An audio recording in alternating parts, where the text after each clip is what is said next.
Hi Wastelanders, Amber here. Here's something you may not know about safe storage. You're over-encumbered, you're carrying too much and can't run. Doing it for too long in survival mode actually causes injury. -2 agility, -2 endurance, and periodic damage. Yep, we've all been there and done that. Without the ability to fast travel while overburdened in survival mode, this becomes much harder to handle, even with perks. Sure, you can quaff grilled radstag, pop a buff, use armor mods to increase carrying capacity, and offload to a companion, but it is still a pain in the ass. If you have settlements, you can use a stim pack to fix the broken back, and then dump everything in the workbench once you get there. But what if you're exploring the glowing sea or halfway through a dungeon, or don't have a settlement nearby? I suppose it all depends on your addiction to collecting stuff. Are you a pack rat, determined to scoop up every tin can or adjustable wrench, or save every piece of armor so you can equip your settlers? Maybe you need to sell everything that you can to pay for that weapon you've been lusting after. Some containers are safe to dump stuff in, like this one near the Mass Pike interchange, but in many areas, leaving things in containers is not safe as items disappear after you leave and the area respawns. Take Thicket Excavations, for example, an easily accessed destination that has a stack of weapons, armor, junk and ammunition, all essential for surviving in the wasteland. Where to put everything if you can't carry it all?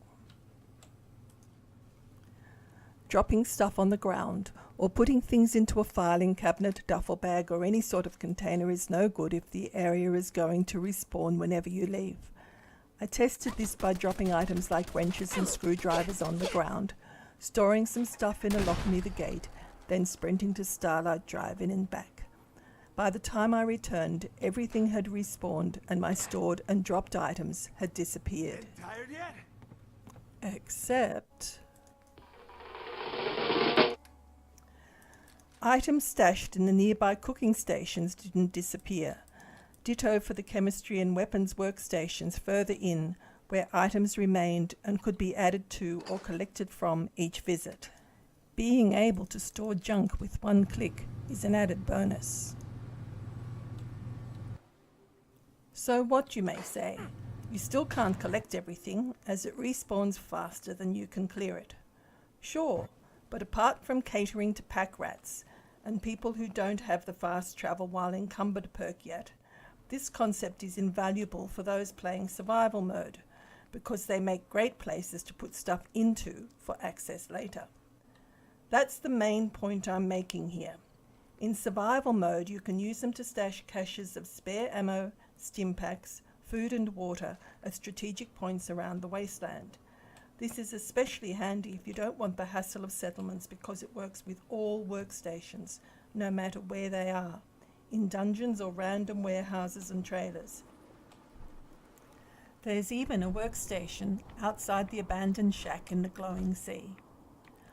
Obviously it's best to pick ones not in contested areas, but if you need to leave a half-completed dungeon and can't carry everything, or unexpectedly find you're over-encumbered and don't want to drop anything, a workstation is a safe place to store loot in the meantime. Don't forget that power stations fulfill the same function. The one on the lower floor of Corviga makes a handy storage spot if you want to carry everything out of there, or amass stuff until you have the fast travel while encumbered perk. The ones at Fort Hagen and Natick are also great, with the added advantage of a clean bed nearby for longer sleeps. You'll be surprised how many workstations there are once you start looking for them. Some you have to be careful when approaching, but others are always safe to visit. For example, you can store items in the chemistry and cooking stations at Abernathy and Nordhagen, even if you haven't done their quests yet. Just remember that items stashed in one workstation are not accessible from the other until turning in that settlement's quest. The ability to store stuff in workstations is ideal if you use a spot for farming. Take Hyde Park for example.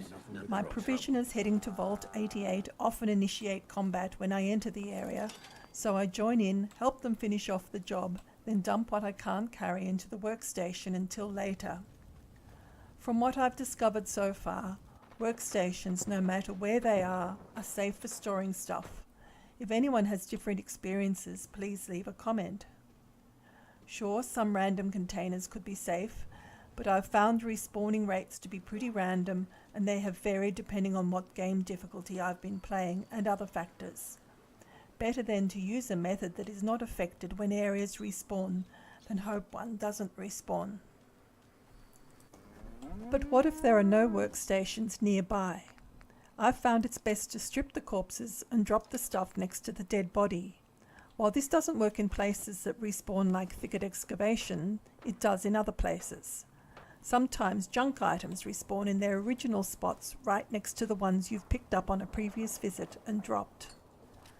A good example of this is the graffiti statue near Somerville Place, where the paint tins and sledgehammers reappear as soon as the player re-enters the area, but things you dropped on the ground previously aren't affected. Also, while containers in rooms you rent in Goodneighbour and Bunker Hill respawn and are therefore unsafe, dropped items on the floor stay. I'd sack the maid. Another option is to use corpses that don't despawn, like this Assaultron near Atomcat's garage. However, best to test it with some worthless loot until you're sure the body is not going to disappear. Apologies if others have pointed out these things. I googled and searched before producing this video, which is my first by the way, but only found mentions of safe storage in settlements. I'm happy to discuss the content in comments, especially if others have different experiences. Hopefully I could make more videos on things like solutions for notoriously difficult settlement sites, my live and let live playthrough, the power of having a provisioner army, and manufacturing for profit.